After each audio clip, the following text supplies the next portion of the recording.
So over here you can see that I have this particular image open right here. So now what I'm going to do is I'm going to go around and utilize the zoom in and zoom out option. So for that, over here on the bottom side you can see that the percentage for zooming is here. So if you were to go around and click and choose, let's say for example 200, then it zooms in 200% right here. Similarly, you can go for 800% or 50% according to how you want right here. You can also go around and hold Control on your keyboard and use the scroll mouse button to zoom in and zoom out over here. You can go around over here and then go to this particular section right here, hold Control and use the scroll mouse button to zoom in and out on that particular section as well.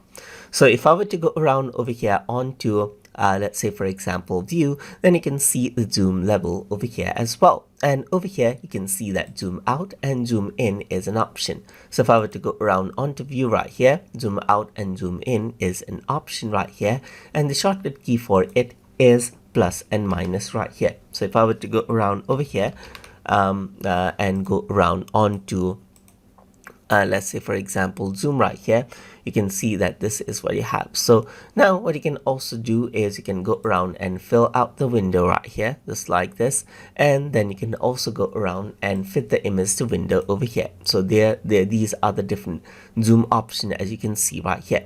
So that is what you have.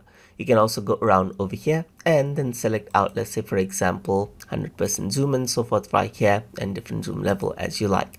You can also go around over here and go for the selection tool right here just like this, and then what you can do is you can go around and make a selection, and then what you can do is you can go around onto view right here, onto zoom right here, and then zoom to selection as well, and it zooms to this exact selection point that you made over here.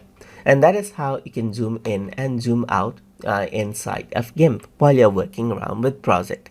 So hope you guys learned something as always, and as always please like, comment, share and subscribe.